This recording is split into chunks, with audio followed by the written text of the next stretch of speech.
नमस्कार.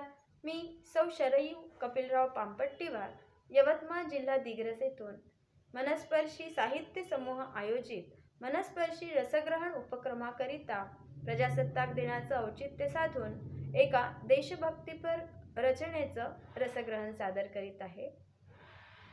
या कवितेचं शीर्षक आहे देश माझा आणि कवी आहेत सेनापती बापट. कविता पाहूया. हा देश माझा याचे भान जरासे राहू द्या रे. हा देश माझा याचे भान जरासे राहू द्या रे. हा उंच हिमालय माझा, हा विशाल सागर माझा. या गंगा यमुना शेती धरती बाग बगीचा माझा.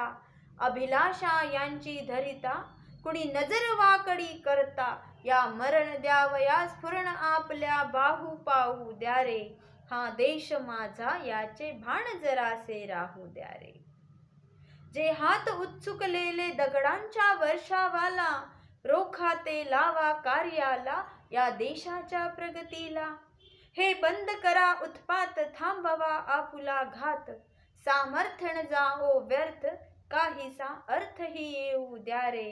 हा देश माझा याचे भान जरासे राहू द्या रे.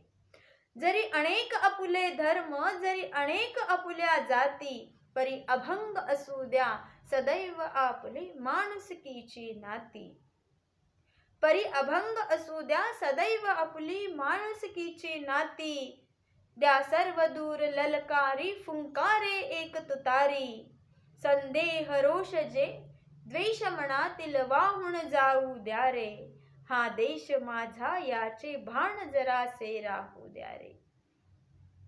अतिशय स्फूर्तिदायी प्रेरणादायी ही कविता. एखादी गोष्ट जेव्हा आपण माझी म्हणून स्वीकारतो, माझी म्हणतो, तेव्हा आपण तिची जास्त काळजी घेतो. म्हणून कवी असं म्हणतात की हा देश माझा आहे. जेव्हा आपण ह्या देशाला माझं म्हणून समजू, तेव्हाच आपण त्या देशाच्या संरक्षणासाठी, विकासासाठी मनातून प्रयत्न करू. या देशासाठी अनेक वीरांनी आपल्या प्राणांचे बलिदान दिले आहे.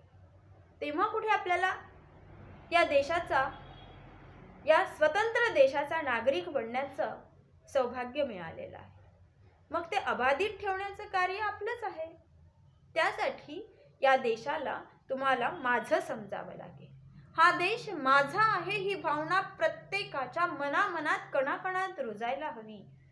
अतिशय सुंदर उपदेश या कवितेतून सेनापती बापट यांनी आपल्याला दिलेला आहे. या भारत देशातील अथांग असा सागर, उत्तुंग हिमालय, इथे वाहणाऱ्या गंगा यमुना सारख्या पवित्र नद्या, इथे पिकणारी शेती, फळणारे बाग बगीचे हे माझेच आहेत.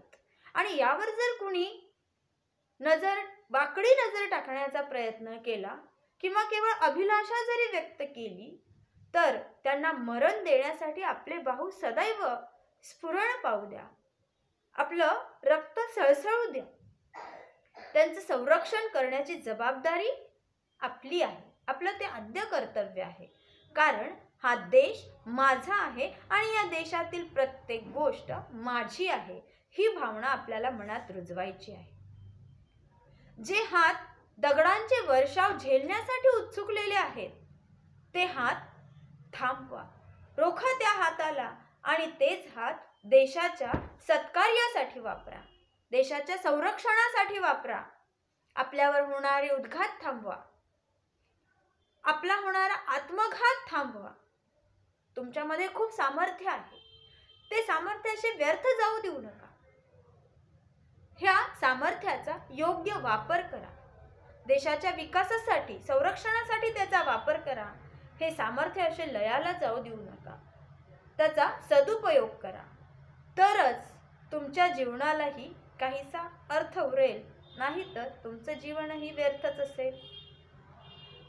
तुमच्या जीवनाला जर काही अर्थ द्यायचा असेल तर त्यासाठी तुम्हाला प्रयत्न करायला पाहिजे आणि हा देश माझा समजायला पाहिजे. आपण म्हणतो भारत देश हा विविधतेने नटलेला देश आहे. इथे अनेक धर्माचे जातीचे लोक एकत्र गुण्या गोविंदाने नांदतात, मिळून मिसळून राहतात। इथला प्रत्येक व्यक्ती हा कुणी जातीचा धर्माचा म्हणून ओळखला जात नाही, तर त्यांच्यामध्ये एकच नातं असतं, ते म्हणजे माणुसकीचं नातं, आपुलकीचं नातं। आपल्या मनामध्ये जर काही क्लेश, संदेह, द्वेष असतील तर ते झटकून टाका, वाहून जाऊ द्या ते पाण्यामध्ये। आपल्या मनात केवळ एकच नातं फुलवा, ते म्हणजे माणुसकीचं नातं। आणि या माणुसकीच्या नात्यानेच मनामनाला जोडून ठेवा। अतिशय सुंदर असा उपदेश, स्फूर्तिदायी कविता आपल्यासमोर सेनापती बापट यांनी प्रेरणा देण्यासाठी लिखाण केली आहे।